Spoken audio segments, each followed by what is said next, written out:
बिस्मिल्लाहिर्रहमानिर्रहीम। अस्सलाम वालेकुम नाज़रीन। नाज़रीन, मेरा एक बहुत अच्छा दोस्त है जिसको हम जिगरी यार कहते हैं। अल्लाह ताला उसकी उम्र और रिज़्क़ में बरकत अता फरमाए। शौकत उसका नाम है। हम जब बचपन में ना स्कूल दौर में फ़िल्म देखने के लिए जाते थे। इंडिया की फ़िल्म होती थी, 5 रुपए टिकट होता था। तो जब वो हमारे साथ जाता था तो वो कहता है कि यार देखो हम भी कैसे लोग हैं, 5 रुपए दे के हम बेवकूफ़ बनते हैं।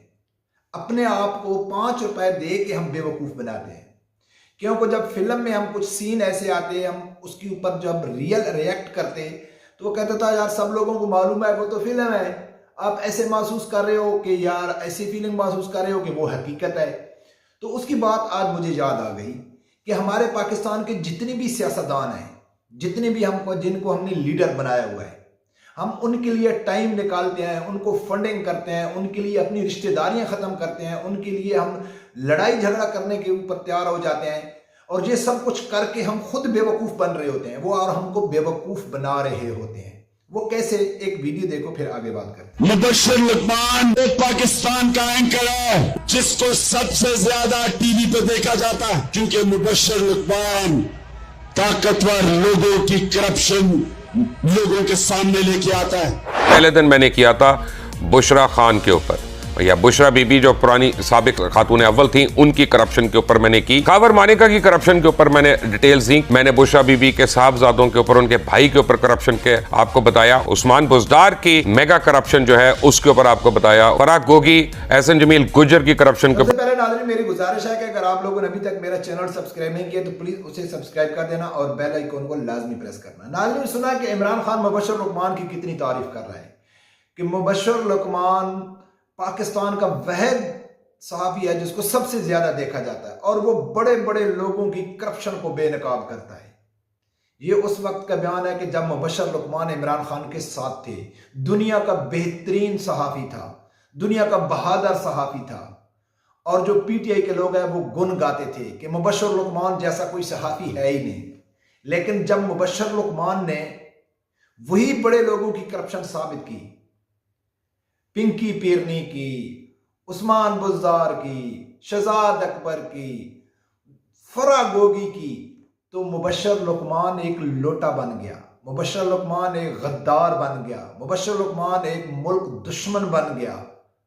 क्या क्या मुबश्शिर लुकमान मुशरिक बन गया, क्योंकि इमरान खान ने खुद कहा है कि जो मेरे साथ इख्तलाफ करता है वो शिरक करता है, और जो कारकुन है ना वो उंगली पे नाच रहे हैं कि लीडर ने जो कहा है उसी का दफा करना है। जब वो यूटर्न ले मफाद प्रस्त के लिए अपना, यानी कि वो बयानिया चेंज करे, तो हमने उसके साथ हो जाना है। एक और वीडियो है वो भी देखो। अरशद शरीफ मेरी नजर में पाकिस्तान का नंबर 1 इन्वेस्टिगेटिव जर्नलिस्ट।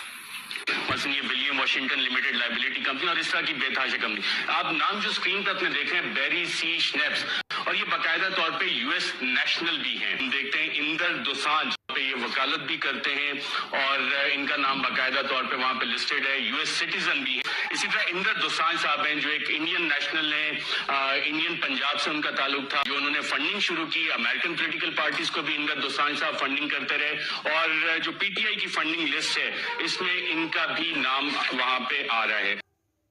नाजरीन, देखा अब अरशद शरीफ के बारे में इमरान खान क्या कहता है। हाल ही उसने कहा है कि दुनिया का बेहतरीन इन्वेस्टिगेटिव रिपोर्टर था, बड़े बड़े लोगों की करप्शन बेनकाब करता था, और चंद महीने पहले इमरान खान की करप्शन ही अरशद शरीफ ने बेनकाब की थी। और सबसे बड़ी करप्शन एक तो होती है ना मुल्क के अंदर करप्शन, इसकी फॉरेन फंडिंग, यानी जो बैरून एजेंडे को साबित करती है, यानी इससे बड़ा इल्जाम अगर वो झूठ बोल रहा है, अरशद शरीफ झूठ बोला था, तो इससे बड़ा इल्जाम पीटीआई के ऊपर नहीं लग सकता है। लेकिन वो झूठ नहीं बोल रहा था कि इमरान खान खुद कहता है कि वो दुनिया का बेहतरीन इन्वेस्टिगेटर है, और उसने कहा था कि इमरान खान ने इसराइल से भी फंडिंग लिया है, इंडिया से भी लिया है, और अमेरिका से भी फंडिंग ली है। कहां खड़े हैं इमरान खान के सपोर्टर? कोई जवाब दे सकते हैं? किसी के पास कोई दलील है कि आपका लीडर सादिक और अमीन इमरान खान झूठ बोल रहा है, या वो सहाफी झूठे हैं, या अरशद शरीफ के साथ भी वो होने वाला है, या खुदा ना खास्ता मुबश्शिर लुकमान के साथ भी वो होने वाला है कि जो अरशद शरीफ के साथ हुआ था?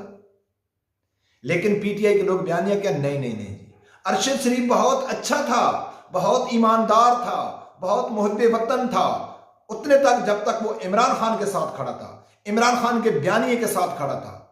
मुबश्शिर रहमान सबसे बेहतरीन सहाफी है, बेहतरीन किस्म का रिपोर्टर है, कितने तक, जब तक वो इमरान खान के साथ खड़ा है।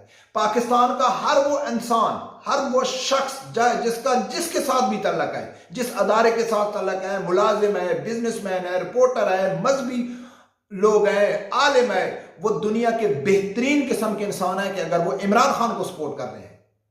लेकिन जिसने भी इमरान खान के खिलाफ आवाज उठाई तो वो मुल्क दुश्मन बन गया, वो गद्दार बन गया, वो यानी कि लफाफा बन गया। और कितनी अजीब है, यकीन कर कि हैरानगी होती है कि जब इमरान खान के खिलाफ तहरीक अदम एतमाद आ रही थी तो रात को 12 बजे का टाइम था, जितने बजे का भी टाइम था, वो जो प्रोसेस था वो 5 मिनट का प्रोसेस था, जो 10 मिनट का प्रोसेस था, उससे पहले पाकिस्तान का हर शहरी आजाद था, पाकिस्तान का हर अदारा आजाद था, बराबर काम कर रहा था। पाकिस्तान की आर्मी दुनिया की टॉप क्लास आर्मी थी, बाजवा दुनिया का बेहतरीन आर्मी चीफ था। पाकिस्तान की अदालतें बेहतरीन किस्म का काम कर रही थी, कुरान और सुन्नत के मुताबिक फैसला दे रही थी। इमरान खान के अल्फाज हैं कि जब तहरीक लब्बैक को आसिया मुलीना को रिहा किया गया था तो इमरान खान कहता है कि पाकिस्तान की अदालतें कुरान और सुन्नत के मुताबिक फैसला करती हैं। लेकिन जो ही इस शख्स की कुर्सी को छीना गया, जो ही इस शख्स से नीचे कुर्सी निकल गई, तो ठीक 5 मिनट बाद दुनिया की, पाकिस्तान की अदालतें दुनिया की बेकार अदालतें बन जाएंगी। पाकिस्तान का अदारा, सबसे मजबूत अदारा जो पाकिस्तान को मुस्तहकम रखा हुआ है, वो करप्ट और अमेरिका का गुलाम बन गया। लेकिन फिर भी अवाम कहती है नहीं, इमरान खान ठीक बोल रहा है। या कोई भी सियासतदान है, मैं सिर्फ इमरान खान को वो कह रहा हूं, कोई भी सियासतदान है, यकीन करके वो कारकुनों को सिर्फ इस्तेमाल करते हैं, अपने मफाद के लिए इस्तेमाल करते हैं। वो अकेले में बैठते हैं तो इनको बेवकूफ समझते हैं, इनको जहल समझते हैं कि क्या है, हमने इनको जो भी बयानियां देना है, हमने जो भी अल्फाज निकालना है, इन्होंने उसको पकड़ लेना है। अपना दिमाग इस्तेमाल नहीं करना है, अपना दिमाग इस्तेमाल नहीं करना है कि उसको पकड़ें कि आप क्यों झूठ बोल रहे हैं, आप क्यों यू टर्न ले रहे हैं, आपने कौन कौन से हमारे साथ वादे किए और आप उन वादों के ऊपर पूरा नहीं उतर रहे। तो किसी से को बुरा कहने के लिए किसी के ऊपर उंगली, खुद देखो कि आप कितने समझदार हो। ये लोग आपको बेवकूफ बना रहे हैं। इसलिए मैंने अपने दोस्त की मिसाल दी थी कि आज वो मुझे याद आ गई कि वो ठीक कहता था कि हम सब कुछ खर्च करके खुद बेवकूफ बनते हैं, ठीक है ना, अपना लीडरों के ऊपर कुर्बान कर देते हैं, लेकिन उनकी नजर में हम बेवकूफ होते हैं। जब हम समझदार हो जाएंगे, जब हम इंशाल्लाह अक्ल से काम लेना शुरू कर लेंगे, समझदारी से काम लेना शुरू कर देंगे, तो इंशाल्लाह पाकिस्तान के हालात बहुत जल्द ठीक हो जाएंगे। रब्बे परवरदिगार से यही दुआ है कि अल्लाह ताला हर आदमी को हक सच सुनने की और उसके साथ खड़े होने की तौफीक अता फरमाए। अल्लाह।